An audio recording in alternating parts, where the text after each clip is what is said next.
actually in. There might not be places to sit. Are you next door? I pledge allegiance to the flag of the United States of America and to the republic for which it stands, one nation under God, indivisible, with liberty and justice for all. Thank you.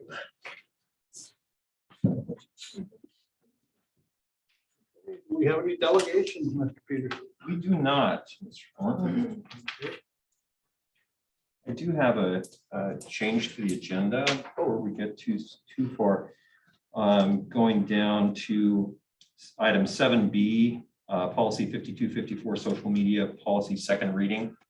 Need to remove that from second reading tonight. We will be submitting it for a second reading. However, we want to make sure that a previously adopted policy and this one mesh correctly. Okay. So we're striking item B. Strike item 7B. Table it till next meeting. Yep.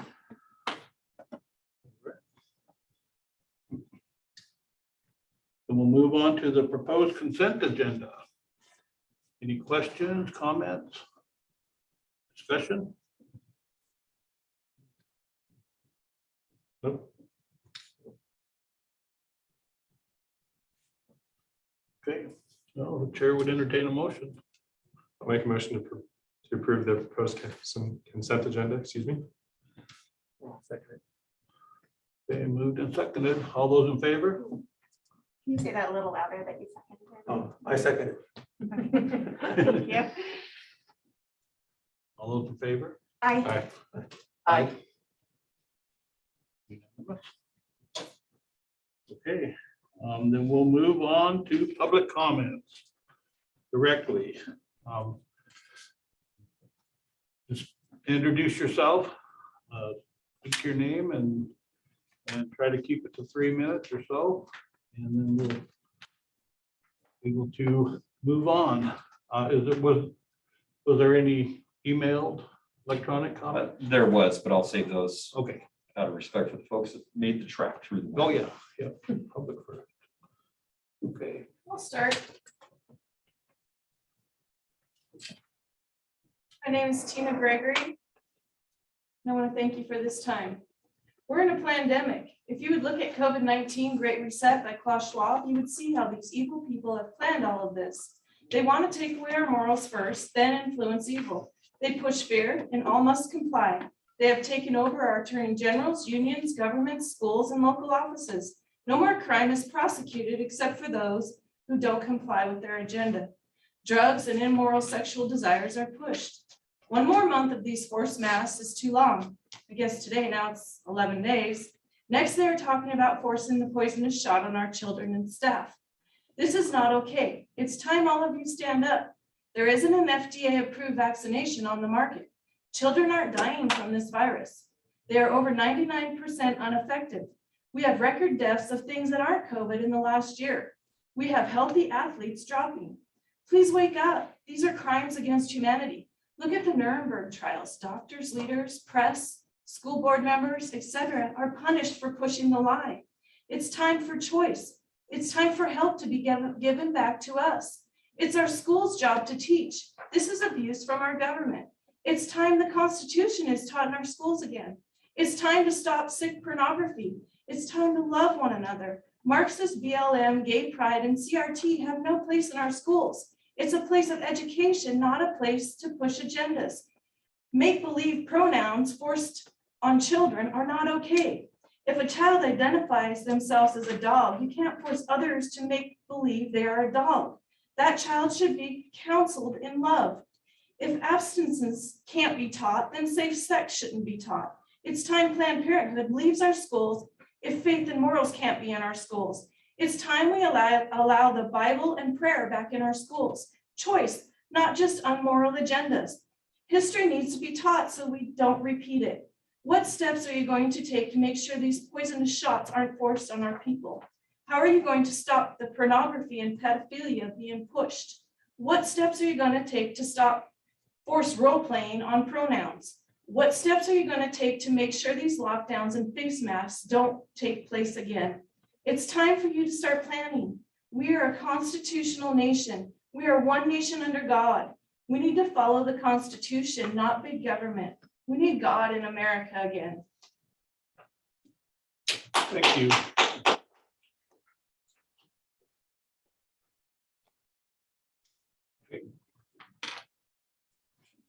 Good evening, Kyle Kerr.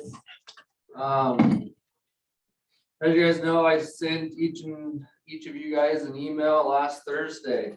The outcome of that email will be read later on, and you guys will do what you want with that. My concern is out of 5 board members here, I had 1 response on that. That to me seems unacceptable. You guys, in my opinion, and tell me if I'm wrong, you're voted by the people to be on this board, to be the voice of the people and stand up for our kids.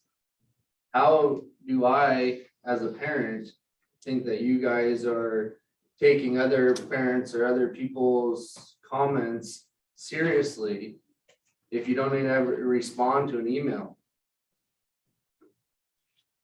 I also want to ask, and I could be totally wrong with this, but what has our board done in the last 2 years to fight this COVID battle at all? Mask, I know we have 2 new board members that haven't been here very long, so they're, they weren't here. But I hear that Benton City is always just the one that sits back and watches. Let's see what other people are doing, other schools are doing. The board here, all of you have said over and over, you don't like the mask, you don't agree with it, you don't want it.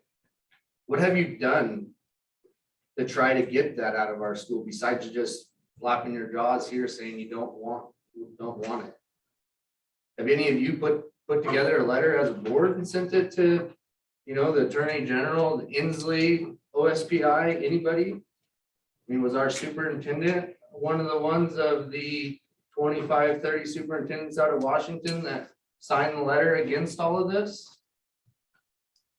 I'm tired of this as Benton City, and we're the small school, and we just sit back and let's watch and see what everyone else does. If you guys believe in something and think something is wrong, then take a stand for it. Even if you guys are standing alone, there's going to be other people that usually follow that. Quit sitting back idle. Why? We'll just see what everyone else does. If you truly believe we shouldn't be here today, and you haven't done anything in the last 2 years, that doesn't really go together in my head. So I hope the 12th, this thing's over. I have a hard time believing that just because we're 2 years into this. What are you as a board going to do if the teachers or whatever stand up and decide they don't want the mask to end? What are you going to do as a board then? Thank you.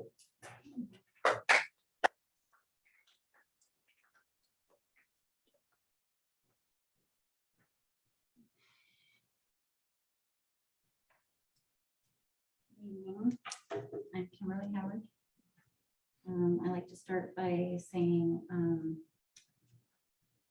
that I really appreciate the board and all the parents, and we've had some rallies together with families and kids that came out peacefully, very peacefully, just to say, hey, this is hard on us. And I know that we all have kids or grandkids and so forth. So I'm a mom and a grandma, and so I'd like to read this to you. I have a different view on things myself. But as the start of this meeting begins, I'd like to send out a challenge to all of us as parents, teachers, school board members, and the community as a whole. Or sort of let's make a difference kind of challenge. It goes something like this. What if we as Christian parents, grandparents lay down our labels and join together to pray for our kids, for your kids, for the kids down the street, for the kids living across town, and the children who are victims in this heart-wrenching war? in Ukraine. Bottom line, our most vulnerable are the children. What if we rallied around them all and lifted them up each and every day? What if we went into battle on our knees in prayer each and every morning for the souls of our children, their safety and their freedom?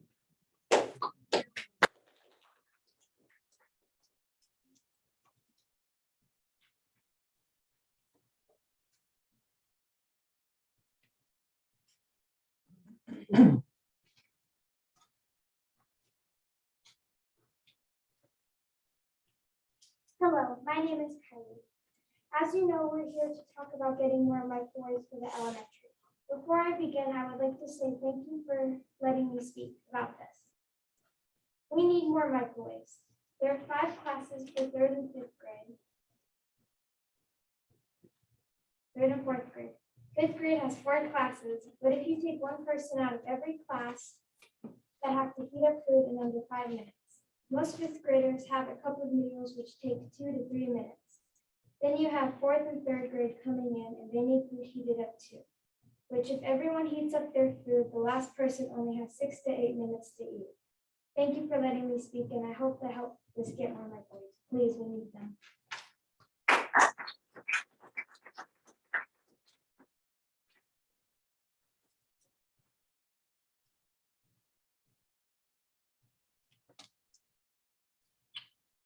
More public comment?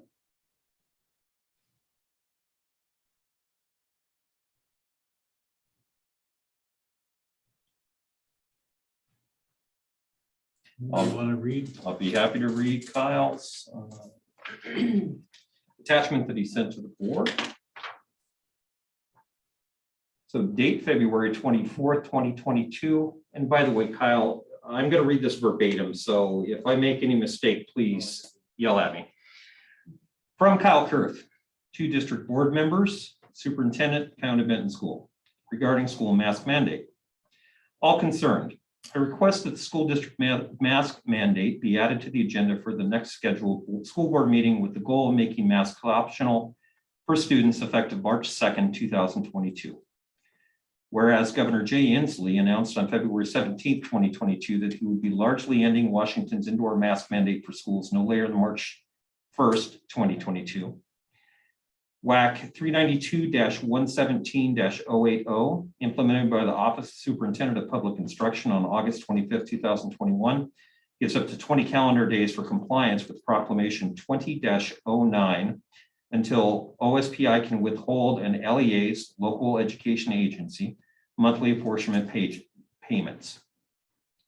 There's a 2-day margin to correct any proclamation non-compliance, a 15-day first notice followed by a 5-day second notice, and a set end date for school mask mandate of March 21st, 2022. Therefore, it is reasonable to lift the burden of masking from our children by giving them and or parents a choice to mask or unmask effective Wednesday, March 2nd, 2022 with zero risk of financial penalty.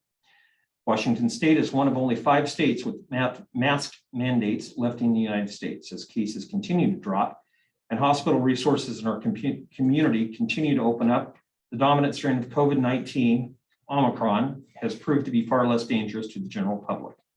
Therefore, I request the board immediately safeguard our children from any further burden or harm mask mandates caused at the next available opportunity. I thank the board members for their service to the community. I sincerely hope you will act upon this request swiftly with our children's best interests in mind. Respectfully, Kyle Kurth.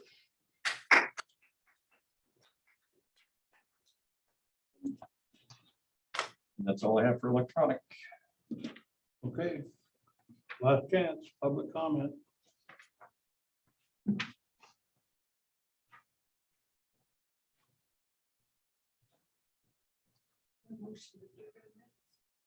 Okay, then we'll move on to board Hang on, comments. hang on. Oh, sorry. I call for a motion to remove the mask. Make it optional. Go ahead. Go All ahead. right. Good evening. My name is Katrina Hudson. I have 4 children in the elementary from TK to 5th grade. My children transferred here in October of this last fall, and first moving here was a little rough, and my kids were scheduled to start school. And once we had a list of their teachers, we had a couple of concerns about the placement. We made our concerns known to Mrs. Hampton. And, you know, we agreed, okay, children do things differently in different classrooms. They grow, they learn differently. So even though there was family history with this teacher, one of the teachers in particular, we said, we'll give it a chance. With the agreement that if we need to move these children, then, you know, we need to make that a consideration moving forward if problems should arise. Then came the day my children were supposed to start school. One of which they knew was a TK student. They had known for 2 weeks that my children were coming to this school. And they were supposed to have a meeting on Wednesdays, is the only day they do this. And of course, they started on Thursday. He had not had this meeting. We were not made aware that they needed to have a meeting. And so we're like, okay, so we wait a week for him to start school and have this meeting. Okay, fine. He starts school with this teacher that we're concerned about. And in the process of starting school, we had to bring in extra legal documentation stating that their biological father has no rights to them. In this process of making sure, you know, it specifically stated he's not allowed to pick them up, he's not allowed to their records, and I understand in the state of Washington, you know, there are laws protecting custodial parents of being able to access their children. However, in our particular case, he does not have access. He does not have this access. In their first month of school, he was allowed to pick them up twice from school without my consent. Not only this, but he has, one of my children in 5th grade has an IEP.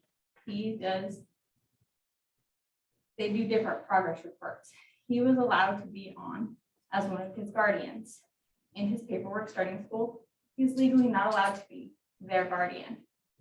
And they printed his report anyway and sent it home, thankfully. But it needs to be addressed that there are concerns in safety for a reason. There's legal documentation of my children's protection for a reason.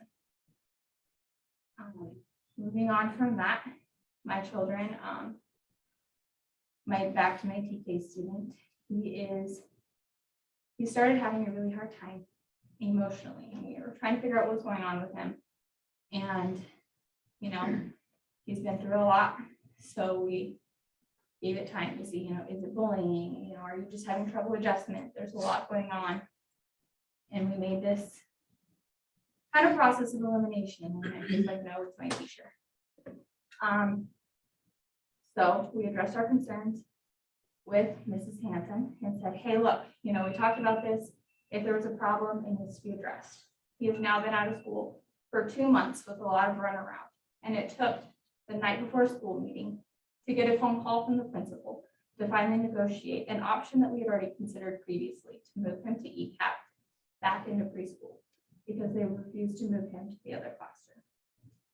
It's an ongoing issue of getting the runaround and not getting direct answers from the school. Thank you for your time. Thank you.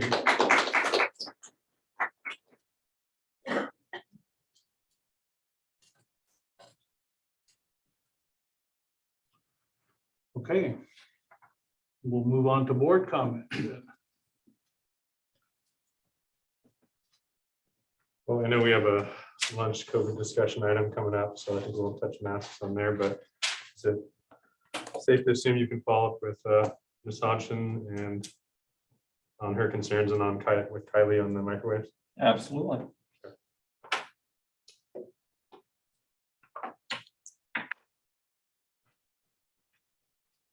The comment I had was just for Kyle. I just want to apologize for not replying to your email. I'll make it a priority to respond back. You know, that's one of my things is communication. So I apologize for not getting back to you. Appreciate that. Won't happen yet. Just more of an acknowledgement. I wasn't asking for an answer or, you know, anything, just to, hey, we got it, we'll take your concerns, or, you know, however you want to do it, but just, I mean, communication is definitely key to allow parents to know that the board is there to listen. I agree. So, thank you.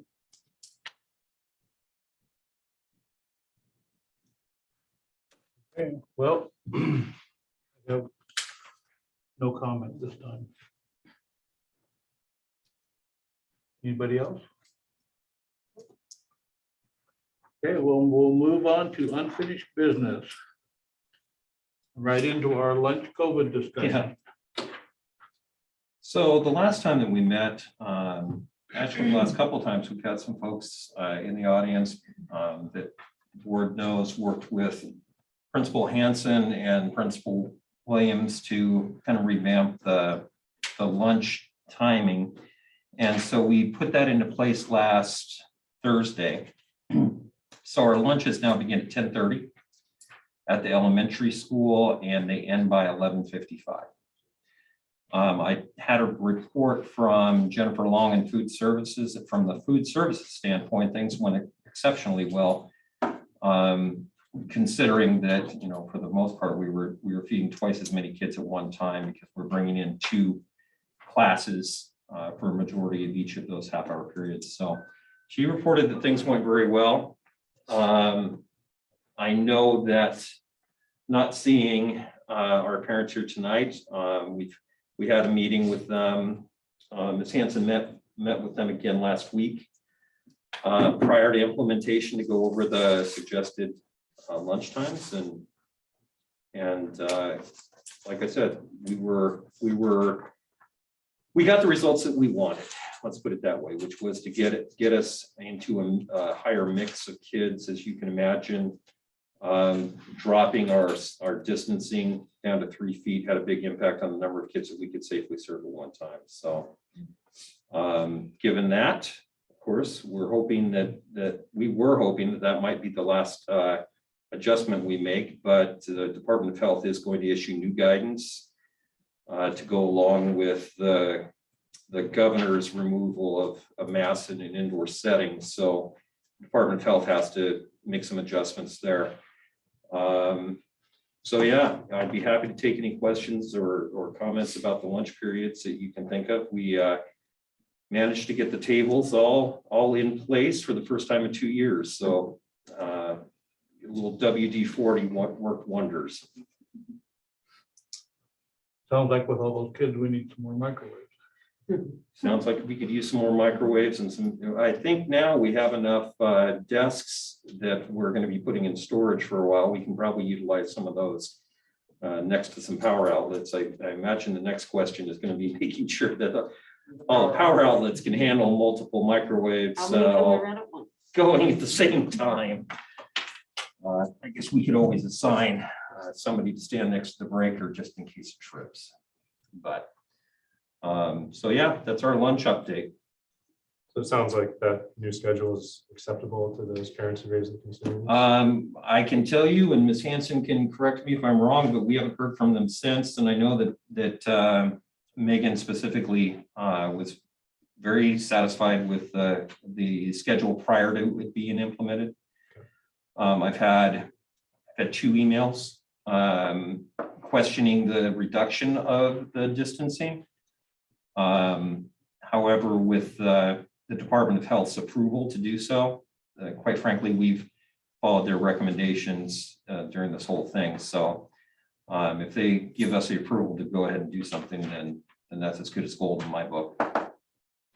Kids are facing each other now, you said? Kids are facing each other. So if I'm, if I was sitting over here, basically it's a 3-foot distance and then a zigzag. So then you can, you've got line of sight with 2 other kids 3 feet away and then 3 feet on this side. So we doubled the capacity simply by doing that.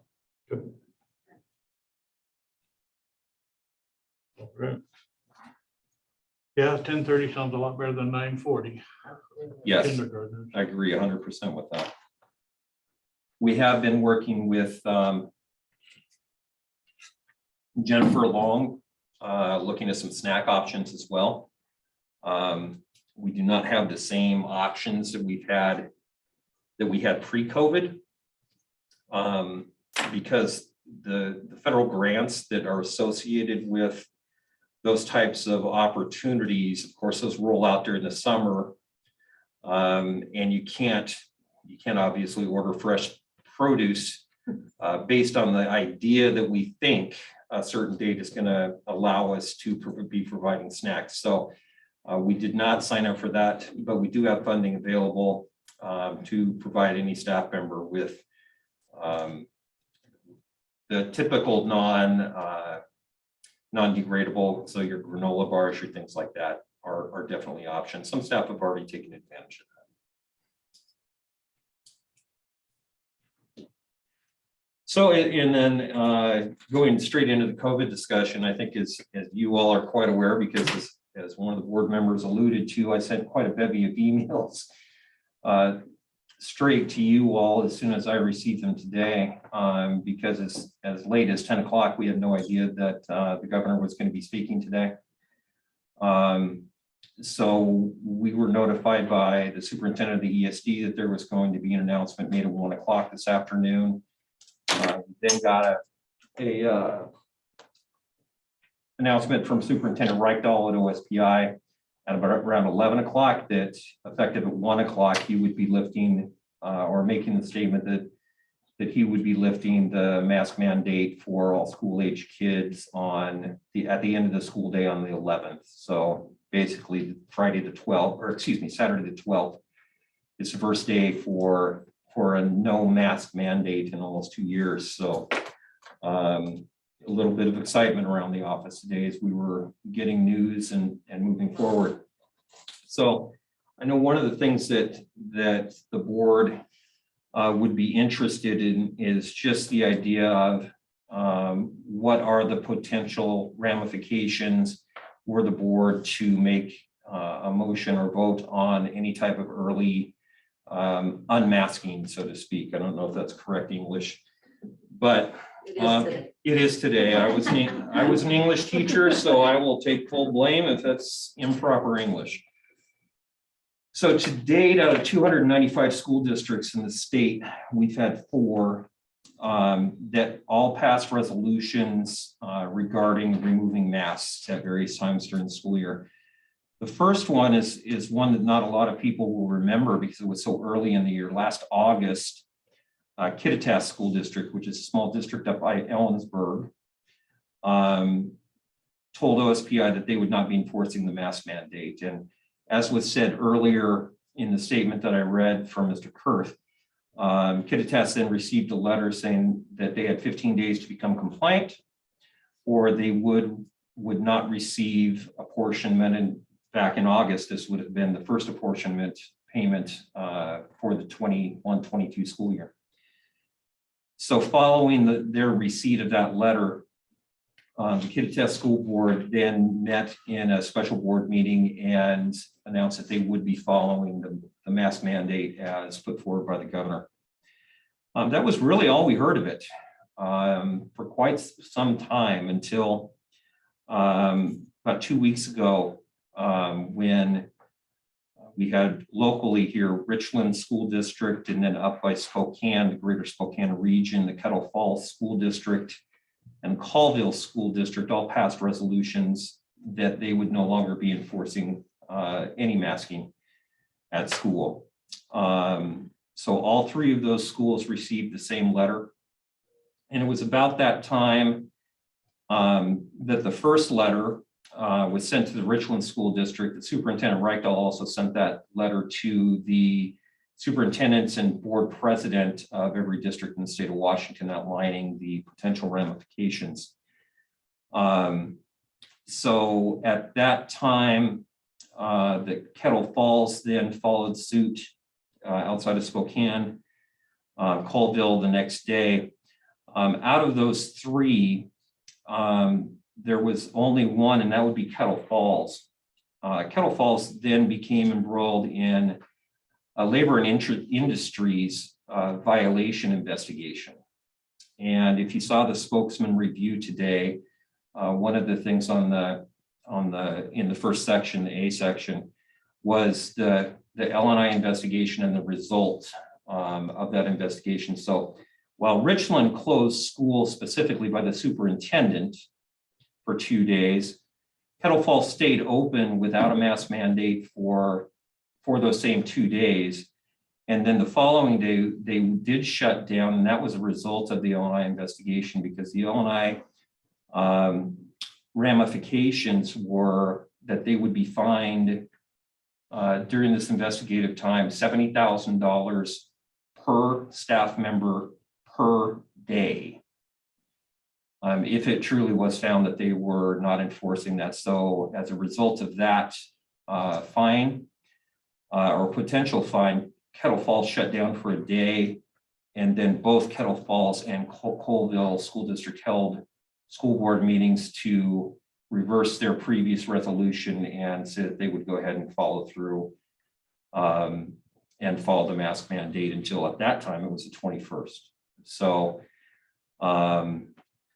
right now, the only local ramification, and one of the things that is a little bit different, there is the idea that Richland is getting sued right now for not following the mask mandate, and that's not correct. They're getting sued for not following the Open Public Meetings Act. That was in the Tri-City Herald, and there were, as this board probably ascertained from reading the news, there were some votes taken for non-agenda items. And as you all know, having gone through the open meeting requirements, that's a no-no. So they're currently facing a lawsuit from an open public meeting watchdog group located in Western Washington. All of these things being said and done, with the labor and industries investigation and the legal ramifications there, the open meeting lawsuit that's currently being faced by Richland School District, I think it's important for the board to note, because one of my jobs is to make sure that you understand the financial ramifications of any potential action the board would take. Both of those school districts are going to be forced to defend themselves to labor and industries and in court with unbudgeted dollars. So what that means is that it will be their local tax dollars at work to defend the actions of the board as it was named in the lawsuit, and as well as any legal costs regarding that LNI investigation. So with today's news, we've got now 8 more school days until this mandate is lifted. It coincides with Oregon and California doing the same thing also today. So in my worldview, and if you were to ask me what my best guess is that come the 12th of March, we will not be in masks, and I know I will not be holding on to masks at the school buildings themselves. We'll consolidate them back into storage and hopefully never have to pull them out again. I would be happy to take any questions from the board. I would simply say I don't think it's a good position to put ourselves in with the potential of legal disputes down the road. And I should say, one of the key points, and Mr. Thornton was on the Zoom with me at the time that Superintendent Reichdahl spoke, regardless of whether or not the mandate comes and passes, school board members and school boards will be held accountable for the dropping of the mandate if it happens before the governor's mandate is up. So what that means is, even though there are not 15 days between now and that mandate, should the board decide to drop those, very likely in the future, the Attorney General's office is going to be revisiting those as a potential violation of your oath of office. So with that, I'm happy to take any of your questions. So we are waiting for guidance from our local health department, correct, on how we're supposed to operate without masks beginning after the. So on March 7th, the Washington State Department of Health is going to issue guidance to the local regional Department of Health, most of which are in county level. In Benton Franklin County, it's a bi-county, obviously. But they're going to have updated COVID mitigation rules, which don't involve masking whatsoever.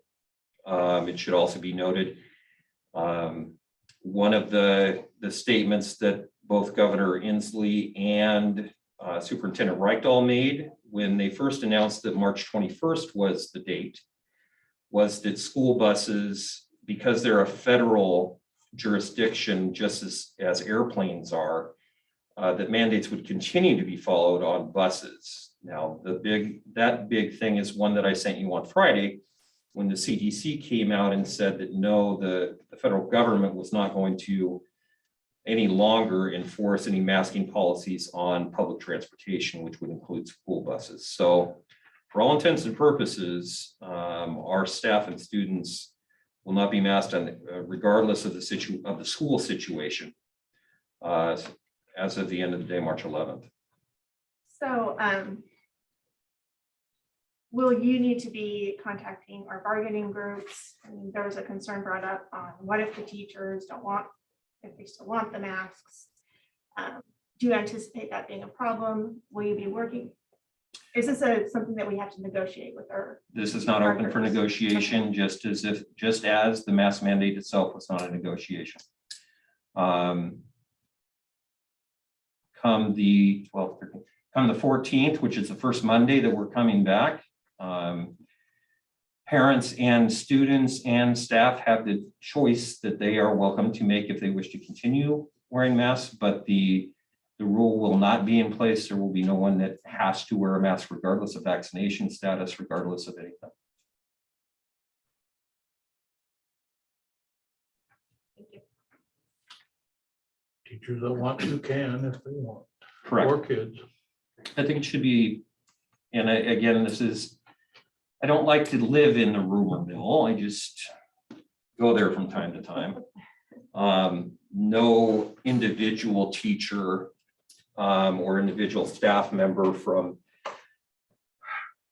me, from this board on down, can inquire as to anyone's vaccination status, and they cannot require on their own anyone to be masked in exactly the same way as that a teacher can have the right to change their mask mandate in the opposite way. We will not be allowing anyone to try to enforce a mask mandate or to ask any identifiable health-related questions such as vaccination status. That would be not just a FERPA issue, a HIPAA issue for confidentiality, which is a much higher standard than even the schools are held to with FERPA.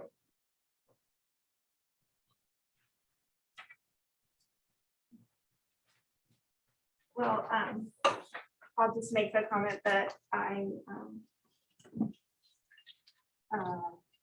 not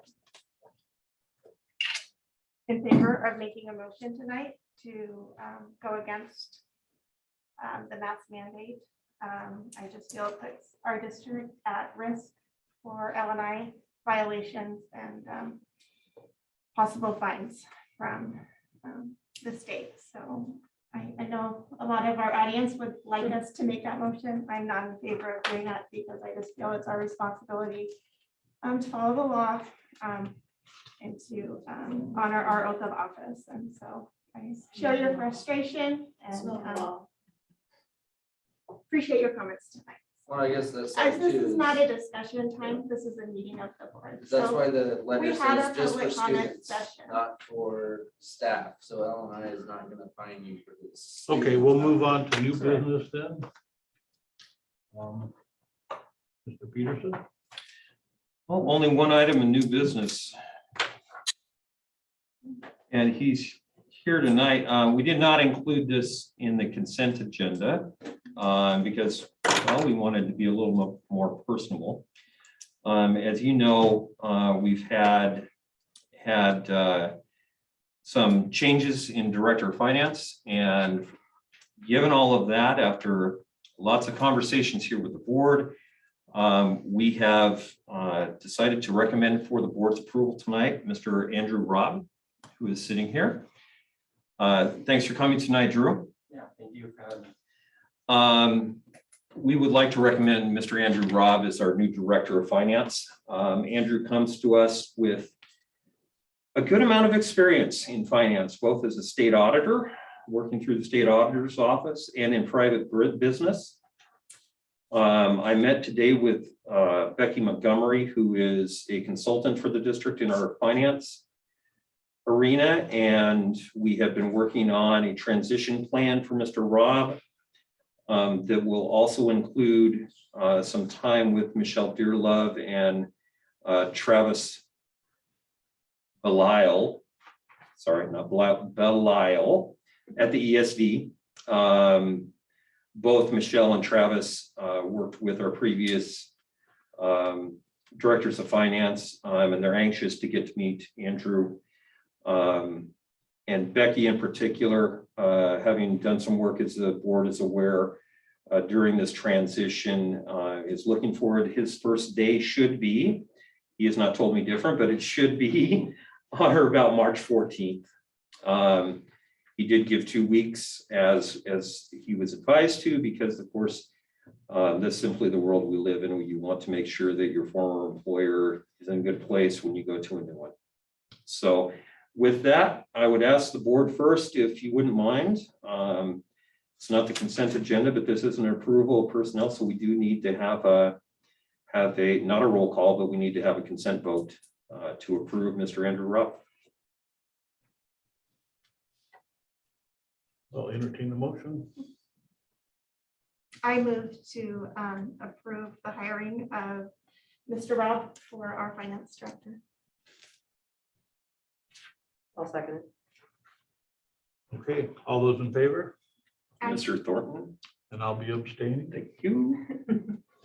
Aye. Aye. Okay, All right. Awesome, thank you so much. Andrew, you aren't on the agenda formally, but you are certainly welcome to make a statement to the board if you'd like to tonight. I'm looking forward to the opportunity, and I thank you guys for approving, and can't wait to get to work. So looking forward to serving the district. So thank you. Have you thank you. Should be noted that Mr. Rob is not new to the area. Mr. Rob and his wife Emily both live in Benton City. Andrew also has been a coach for us. He's coached the JV basketball team. And if the name sounds familiar, it comes from an educator family. We won't disclose where, but his father was a highly successful basketball coach down the valley a little ways, and I have a feeling that that Andrew's going to fit in very well in our community. We know he already has in the community, but I think he's going to fit in well with the working relationships here in the district. I was reminded, I was significantly younger than Andrew when I was given my first reins over 150 high school English students. So he comes in with a much higher degree of experience than I ever did in my first teaching job. So I have no doubts that he's going to do well. And I think the transition, this will be the first move that the board sees. During the next meeting, I'm going to be presenting a overall shift in some of our practices and personnel within the district office, specifically within the finance department. So I look forward to bringing that to you. good. Well, congratulations. It's an important role. Look forward to working with you. Thank you. Please stay more than 6 months.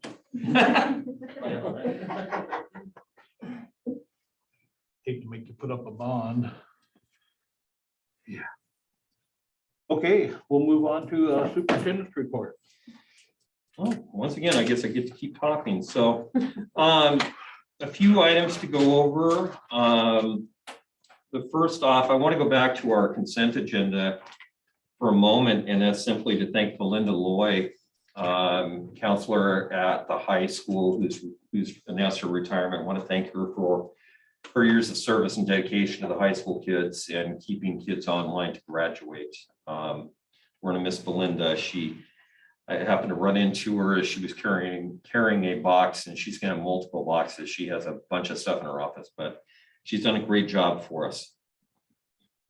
First thing that I would say is, I know that the board is aware through email and otherwise, we had a slick morning out there last week, and we had some questions and concerns about the reasoning behind not calling for a delay. And so The first thing I'd say is for anyone who's interested, if you go to our webpage, we have Coffee with the Superintendent podcasts that I do every couple of weeks with Shane Yoakum.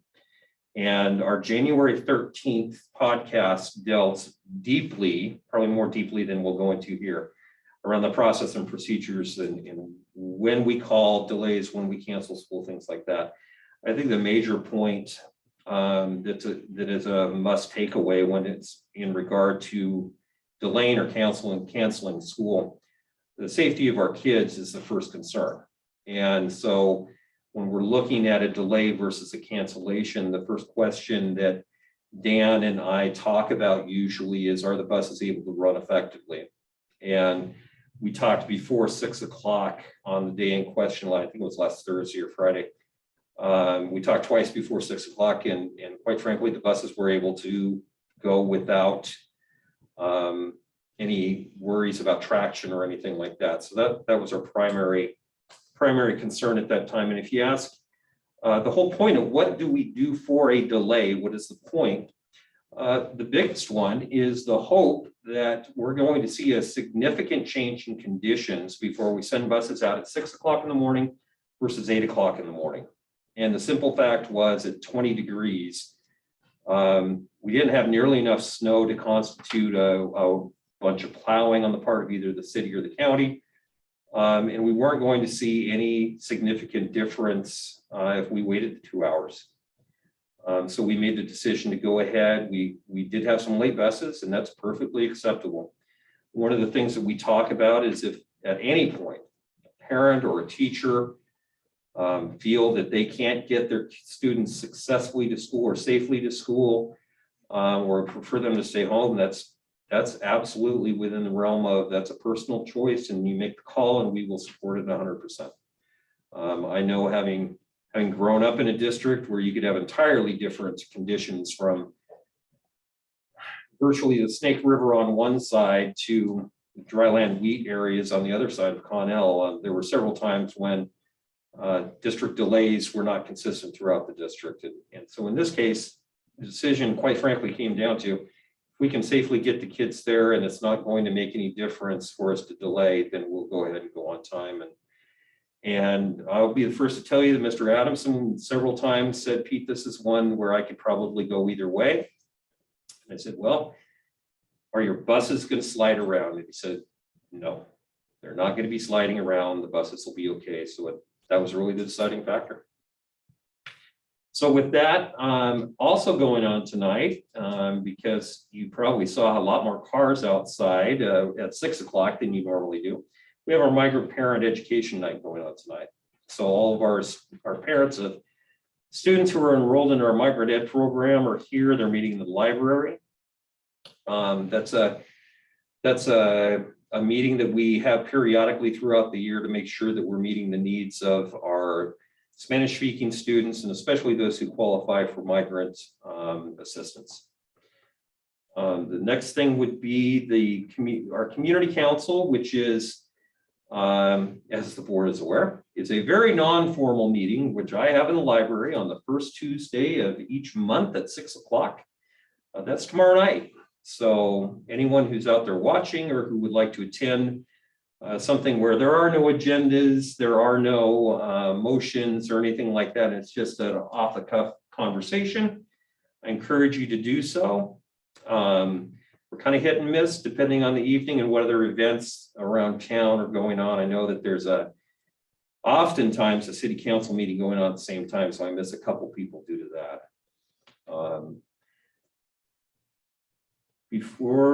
The reading curriculum committee has a next meeting set, which is March 9th. And if you already haven't gotten an invitation to that, Mr. Skipper, I know you will be. Okay, thank you. But that was settled on today as the next date. There will be at least 3 or 4 curriculums that will be available for review, and we'll go through the process on that. Excuse me for pulling this out. I'm just gonna mark my calendar right now. Absolutely. Will those be available at the district office for people to look at? The ones prior to adoption, the ones the groups come up with, yes, absolutely. And of course, we will make a public notice. Used to be back in the day, we just put an ad in the Tri-City Herald, but now we will have that on our website, on Facebook, on Instagram, on, I think, Twitter. Not sure if we still do Twitter. But anyway, all the social media outlets and all that, yeah, we'll get that information out to parents as well as do our typical email home to everyone who has an email address. And of course, we would have folks available to help translate any of the English portions that we don't have a Spanish version of. But I can tell you that we'll be looking at some of the support materials in Spanish as well. And then finally, is a question for the board, which is regards to an email I sent. We were tentatively scheduling a work session for the board on March 4th at 9 o'clock. And I received a call from Superintendent Weisner from the ESD, and he's got another obligation that he has to be at that morning. And so I sent the email asking if you prefer to go to the 3 to 5 time frame on March 4th, or we can reschedule for the following Friday, which is March 11th, and there is no school on March 11th, but we could do that Friday from the same time, the 9 o'clock to 11 in the morning. And I've heard from one of the, I've heard from 2 of you. Yeah, I won't be able to do the 3, 4 on the 4th. Okay. We're leaving. Yep. about noon time, so I could do the 11th. I can do either. Okay. Is that our 3-day weekend vote? That would be a 3-day weekend for those of you that don't also work regardless of whether there's kids here or not. Sorry, had to throw that in. I can make the 11th work. I'll have to move some work meetings around to make that work. I think so. Okay. So tentatively, I'll send an email out and respond to Mr. Weisner and then have an invite sent that tentatively will go with March 11th. Please remember, this is a work session with some, the projected agenda item will be simply onboarding new school board members, processes and procedures and things of that nature. So it's not an end all be all if something comes up and we need to move it to another Friday whatsoever. So please just feel free to stay in communication, okay? With that, that's all I have. And of course, it'll be open to the public, anybody. It'll be open to the public, anybody who wants to Wants to come and refamiliarize listen to themselves us. with Robert's Rules of Order and proper ways to make motions and things like that. Absolutely, come one and all. Responsibilities of board members. Correct. According to the WAC. So are masks gone on that day or after that? Excuse me. So if I'm understanding, and I'll talk about it, if you don't mind. What? Yeah.